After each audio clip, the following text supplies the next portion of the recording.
sa ikatlong linggo sa ating pakigbisog against a formidable enemy. As always, I give my sincerest gratitude to all those who are fighting in the front lines, for doctors, nurses, allied health professionals, police, soldiers, civil servants, and everyone performing essential services in the private sector. I assure you that your efforts will be rewarded. Your heroism will not be forgotten. Saludo kami sa inyo.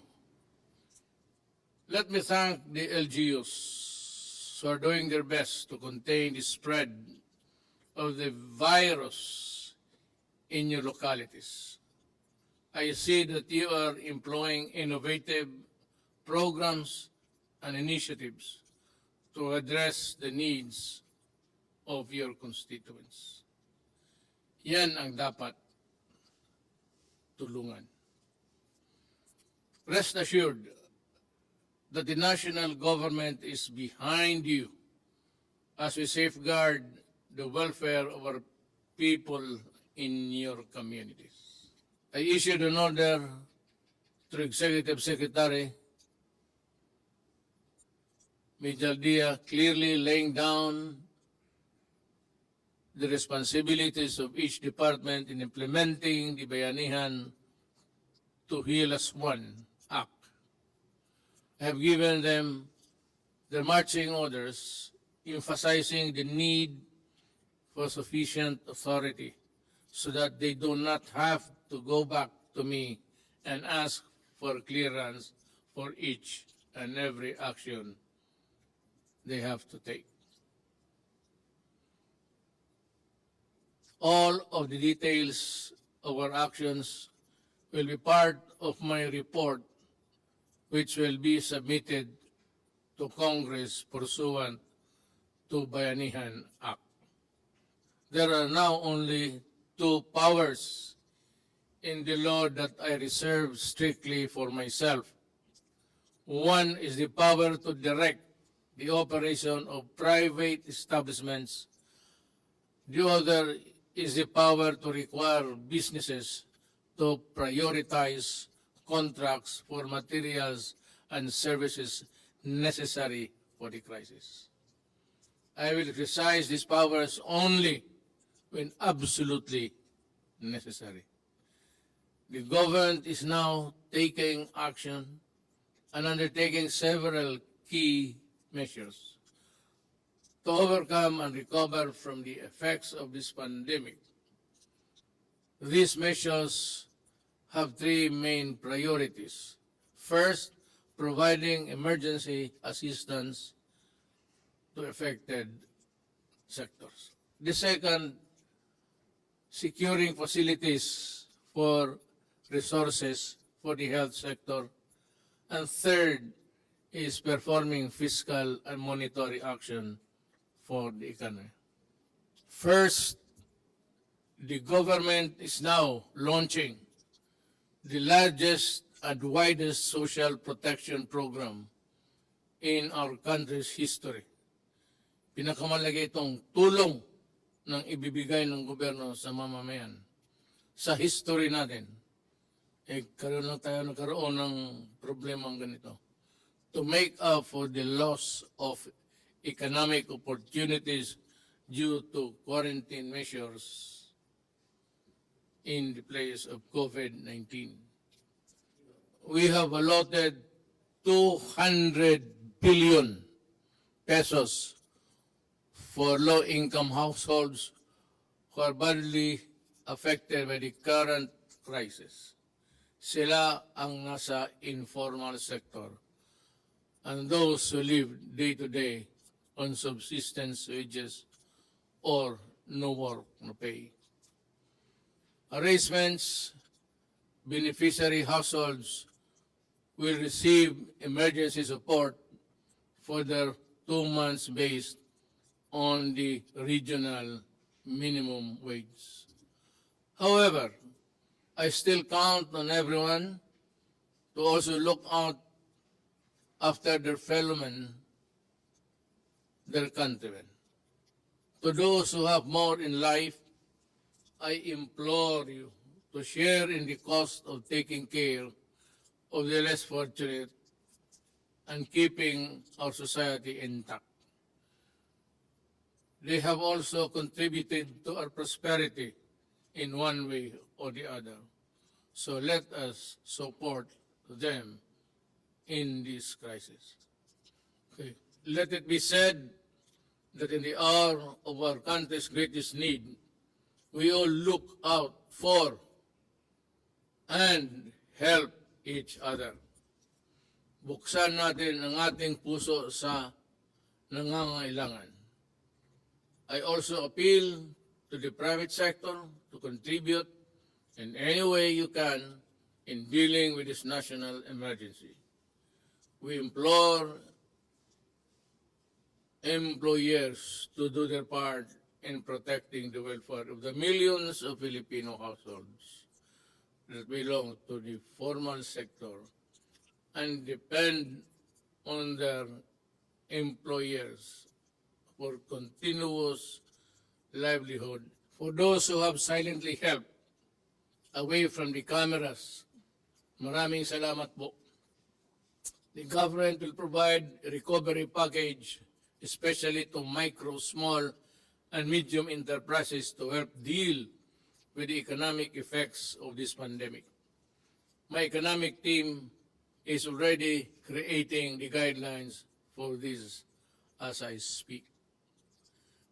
To our farmers and our fisher folk, we have not forgotten you, and government is now employing quick response measures to help you during the crisis, as well as ensure food productivity, availability, and sufficiency during the period of the pandemic. Andito ang gobyerno para sa inyo. The government is also ensuring the unhampered flow of cargo and their workers to maintain the continuous and steady supply of food, goods, and other essential supplies and items. A price freeze on commodities is already in effect, and measures to curtail hoarding and profiteering are also in place. Uulitin ko, hindi ito panahon para kumita. Hindi ito panahon ng pagsasamantala. Food packs and essential non-food items are also being distributed on LGUs in Metro Manila and the rest of the zone. Contaminated areas in the Visayas and Mindanao are receiving similar assistance. More will be given to augment the requirement of LGUs in the coming days as we repackage the items in our stockpiles. Gagawin ko lahat para walang magutom. Second, we are marshalling and deploying the resources of government to provide our frontline health workers with everything they require so they can save as many lives as possible. We are now procuring medical supplies, devices, and personal protective equipments. About 1 million medical protective items are being acquired right now, with the government and the private sector working together to purchase or produce the necessary quantities. We are also ramping up our capacity to test more broadly to take a fuller and more accurate picture of the spread of COVID-19 in the country. We will also build, operate, and accredit more medical facilities and laboratories in the coming weeks. The outpouring of donations and support from business organizations, foreign governments, and private individuals over the past few weeks have also been overwhelming. I therefore like or would like to acknowledge the following for their help in this crisis. The government of China, the government of Singapore, the NGCP led by Big Boy C and Robert Cuyeto, Ramon Ang, Enrique Crason, Manny Pangilinan, Lucio Tan and Michael Tan, Simeon Heo of Shop Philippines, Century Peak Corporation, Gutianon Kiap, Udema Foundation of Dennis Oy, also Robert Singh, Archie Po, yung who suffered loss, mga buhay niya, empleyado niya, pati yung aeroplano na crash on a evacuation mission to Japan. My condolences to the families, and I assure you na tutulong kami sa anumang paraan. Do not be discouraged. PAGCOR headed by Andrea Domingo, the World Health Organization, Mammoth Foundation, China, Jack Ma, Seriaco Lopez, Global Fund America Cares Foundation, UNIFPA, Aboitiz Foundation, D&L Corporation, Golden Tupper, Lander Superstore, Unilab Foundation, Alliance Global, Philippine Disaster Resilience Foundation, Temasek Foundation, as well as the countless others who have sent their assistance in our time of need. In behalf of the Filipino people, I thank you and your compassion and your generosity and my personal gratitude. Mahal kong mga kababayang Pilipino, nasa ikatlong linggo na tayo sa ating crisis na hinaharap. At tayo'y hirap sa pera, sa medical supplies, sa lahat. Dati ho naman talagang kulang ang pera natin at kulang ang medical supplies. At hindi lang ho tayo, pati yung Amerika, ganun rin. Kasi hindi natin akalain buong mundo na ganun kabilis, 2 araw lang after receiving the advice from China, the crisis was already here, COVID-19. Ang masasabi ko lang, meron tayong 200 billion na binigay sa akin ng Kongreso para gastusin ko. Yun naman ho ang ginagamit kong pakalat ngayon ng pera para mabigyan ang lahat. Galing doon sa walang trabaho, may trabaho, kalahating trabaho, ang mga mayaman hindi nakasali. Ako na may umaasa na itong ating mga trabahante na Pilipino ay gawin nila ang lahat para sa pakanan ng ating bayan. At ang kami dito, gawain ko ang buong kaya kong gawin para ho sa inyo. Kaya nga hindi ako nakalabas, ilang araw, 2 araw. Pero usually, in times of crisis, kailangan ang isang trabahante ng gobyerno na binigyan ho ng trabaho para humarap sa inyo, makipag-usap sa inyo. Ito ho ang garantiya ko. Ginagawa namin ang lahat ng makakaya namin. May mga doktor na, mga nurses, attendants na matay. Sila yung nasawi ang buhay para lang makatulong sa kapwa. Napakaswerte nila.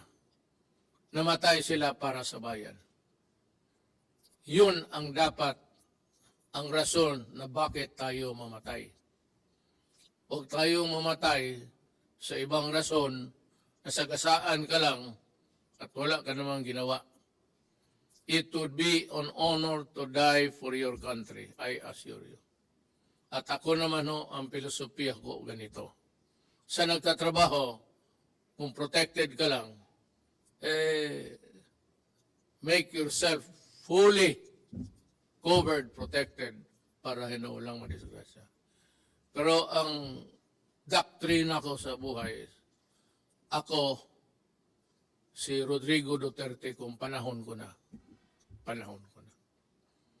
So, gano'n na lang ang pagtingin ko kasi wala mo rin akong magawa. Pumupunta ako doon sa mga lugar na may gera. Pumupunta ako doon sa may lugar na may pumuputok yung bomba. Pumupunta ako doon sa likod ng mga sundalo at nagrakrakan sila ng...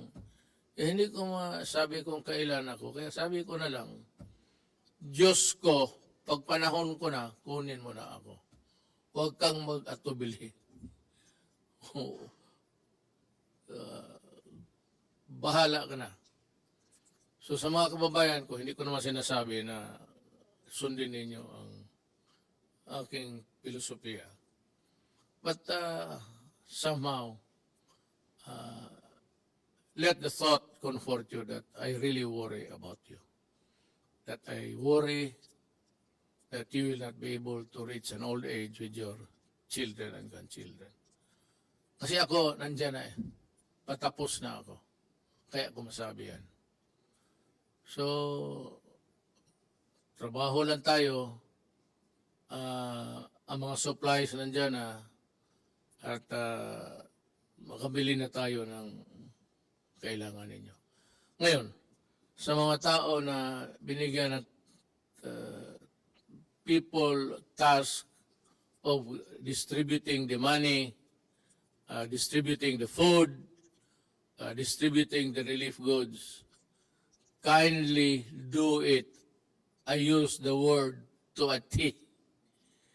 Kung hindi nyo naintindihan yan, mag-research kayo. Pero talagang pag nagkamali kayo dito, hindi ko kayo palusutin. I will see to it, even tomorrow, if I discover some embezzlements, some hoarding there, at dinadivert yung pagkain sa mga tao na dapat hindi sa kanila, you better think. I am not a cruel man. Pero kung may report ang pulis, I will order your detention hanggang matapos itong COVID-19. Sabi ko, wag ngayon. Wag na wag kayong mandaya, mangurakot, at taguin yung mga pagkain at yung iba hindi bigyan kasi you know, people sometimes think that they own whatever they receive from government. This is not yours. Neither is it mine. Pero kung mamuliti ka tapos makabalitaan ko na yan ang nagawa mo, I will suspend you ora mismo. And for those who are really absconding the money, I will detain you, I said. And maybe I will release you pagkatapos ng COVID. Hindi ako nananakot. Nagpapasalamat ako sa buong lahat ng aking mga doktor who are honest, at talagang natatrabaho. Sa inyo po, personal kong gratitude na hindi mabayaran ng pera. ang papasalamat rin ng taong bayang Pilipino. Salamat po. At ako'y regularly makipag-usap sa inyo until this crisis is over. Huwag kayong matakot ngayon. Huwag kayong matakot kasi sabi ko may pera ako at kung meron man ang palpak-palpak dyan, kunti, ayusin namin yan. Ayusin ni Lorenzana yan, the implementor, pati ni Anyo sa DILG. Ato si Galveso, puro military na yan sila. At as a matter of fact, ganito, lahat ng contribution, lahat, ibigay mo doon sa opisina na set up ng task force. At